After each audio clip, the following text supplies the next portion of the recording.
पर चाहिए। प्रणव राय शुरुआत के 20 साल सफलता की कहानी है, पिछला 1.5 दशक विफलता की कहानी है। हर मोर्चे पर शुरू कर रहे हैं, बंद कर रहे हैं, लाइन से फेरिस्त है। सवाल आपसे यह है, भविष्य को लेकर अडानी वर्तमान में सफलता का पैमाना है, सफलता का पर्याय है।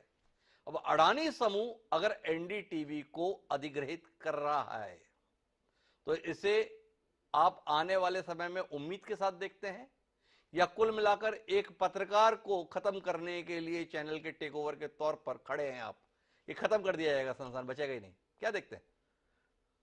यदि कोई ये मानता है कि एक पत्रकार से डर कर या एक पत्रकार से बचने के लिए, एक पत्रकार को खत्म करने के लिए ये इतना बड़ा उपक्रम किया गया है, तो मैं समझता हूं बहुत बहुत बड़ी अतिशयोक्ति है कि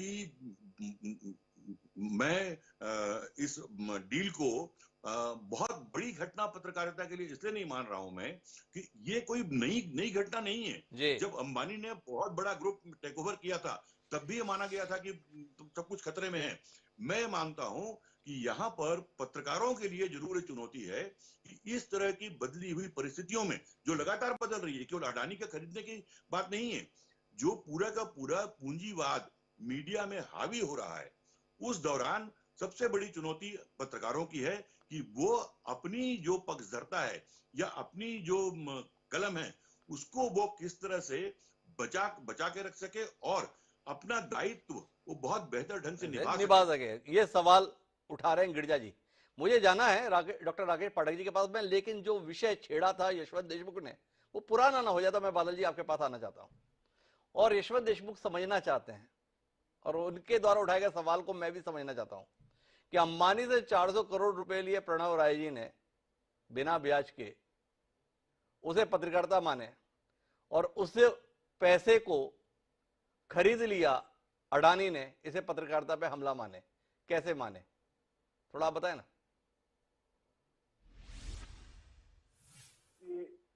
मैं एनडीटीवी का प्रवक्ता नहीं हूं, लेकिन ये तथ्य यहाँ पर ही बोला गया है कि एनडीटीवी ने अंबानी से कोई कर्ज नहीं लिया था जी।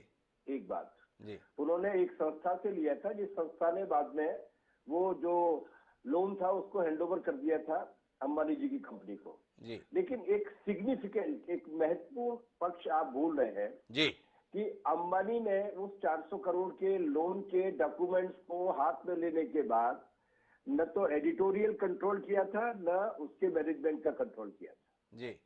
उन्होंने उसके शेयर नहीं खरीदे थे, उन्होंने उस लोन को लोन बने रहने दिया था जी। अडानी के पास उसके ट्रांसफर होने के बाद इस तरीके से उन्होंने वाकायदा उसका कंट्रोल खरीदा है, एनडीटीवी का मैनेजमेंट का कंट्रोल और एडिटोरियल का कंट्रोल। ये एक गुणात्मक रूप से नई बात है। एक बात तो ये है। दूसरी बात अभी बीच में आई कि आपने कहा कि 15 साल विकास के, 15 साल पराभव के।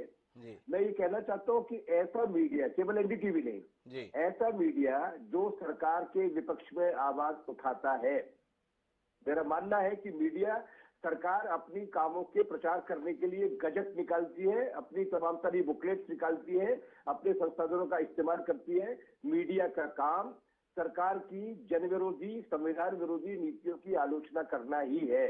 लेकिन आप देखिए पिछले 15 साल में, मैं अब नाम लेने से मैं बच रहा हूं, लेकिन कलकत्ता से एक अखबार छपता है जी, वो अखबार आजकल काफी लोकप्रिय है।